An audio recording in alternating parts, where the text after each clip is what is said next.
क्या रावण की बुराई उसके जन्म के साथ ही शुरू हुई या इसके पीछे पिछले जन्म की कोई अद्भुत कहानी छिपी है?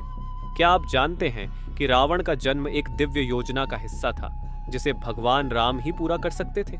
क्या रावण का अंत इसलिए हुआ क्योंकि उसने सीता का हरण किया या इसके पीछे एक रहस्यमयी अतीत छिपा हुआ है? इस रहस्यमयी और रोचक कथा में हम जानेंगे रावण के जन्म के पीछे का असली कारण और क्यों उसे भगवान राम ने ही मारा। ये कहानी आपको अचंभित कर देगी और आखिर तक बांध कर रखेगी। चैनल को सब्सक्राइब करें और बेल आइकन दबाएं ताकि आप और भी अनसुनी कथाओं से जुड़े रहें। रावण का जन्म पिछले जन्म की कथा और श्राप से जुड़ा हुआ है।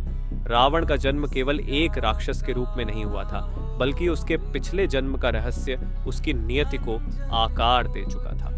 रावण, जिसका असली नाम राक्षसों का राजा लंकेश था, अपने पिछले जन्म में जय नामक एक द्वारपाल था। जय और विजय भगवान विष्णु के पार्षद थे जो वैकुंठ के द्वार पर पहरा देते थे। उनकी भक्ति और निष्ठा में कोई कमी नहीं थी। लेकिन एक दिन 4 कुमार सनक, सनंदन, सनातन और सनत वैकुंठ के दर्शन करने पहुंचे।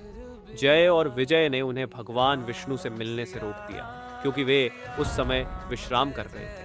ये अपमान चारों कुमारों को सहन नहीं हुआ और उन्होंने जय और विजय को श्राप दिया कि वे स्वर्ग से गिरकर पृथ्वी पर जन्म लेंगे और भगवान विष्णु के हाथों मारे जाएंगे। इस श्राप के कारण जय और विजय को धरती पर 3 जन्मों में राक्षस के रूप में जन्म लेना पड़ा। क्या आप जानते हैं कि रावण वही जय था जिसे श्राप के कारण 3 बार राक्षस के रूप में जन्म लेना पड़ा? उसकी कहानी केवल एक राजा की नहीं बल्कि एक दिव्य योजना की कड़ी है। पहले जन्म में जय ने हिरण्याक्ष के रूप में जन्म लिया। वह अत्यंत शक्तिशाली था और उसने धरती को अपने अधिकार में ले लिया था। भगवान विष्णु ने वराह अवतार धारण करके हिरण्याक्ष का वध किया। हिरण्याक्ष के मारे जाने के बाद जय ने पुनः जन्म लिया और फिर दूसरे जन्म में वह हिरण्यकश्यप के रूप में जन्मा, जो इतना शक्तिशाली था कि उसने पूरे ब्रह्मांड पर राज्य किया और स्वयं को भगवान घोषित कर दिया।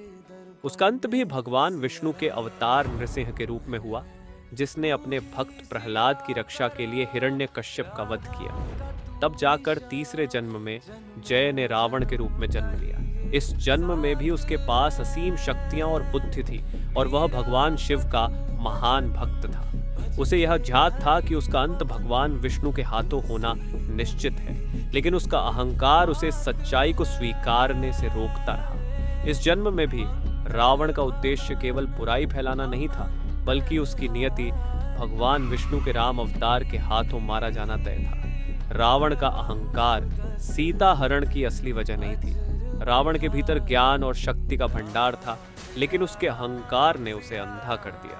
वह यह जानता था कि भगवान राम वही विष्णु हैं जिनके हाथों उसका अंत होगा, लेकिन फिर भी उसने सीता का हरण किया। पर क्या आप जानते हैं कि यह कदम भी केवल अधर्म नहीं था? रावण ने सीता का हरण एक बड़े उद्देश्य से किया। वह भगवान राम को चुनौती देना चाहता था ताकि उसकी मृत्यु उस भगवान के हाथों हो जिनकी वह सच्चाई में प्रतीक्षा कर रहा था। सीता हरण उसकी नियति को पूरा करने की दिशा में उठाया गया कदम था, क्योंकि उसे मालूम था कि भगवान राम से युद्ध के बिना उसका मोक्ष संभव नहीं था। रावण बुरा नहीं था, लेकिन जो उसने भुगता वो उसके कर्मों का परिणाम था।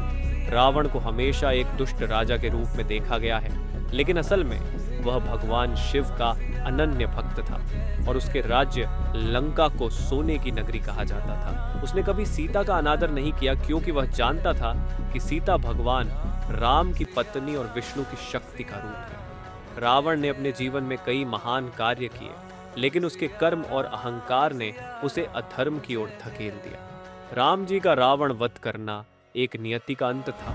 श्री राम का रावण का वध केवल अच्छाई की जीत नहीं थी, ये एक दिव्य योजना का अंत था जिसे वैकुंठ के द्वारपाल जय के श्राप से शुरू किया गया था।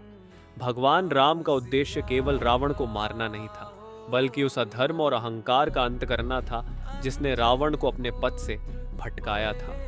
राम के बाण ने रावण के जीवन को समाप्त किया, लेकिन उसके साथ ही जय की आत्मा को मोक्ष प्राप्त हुआ। क्या रावण का पुनर्जन्म होगा?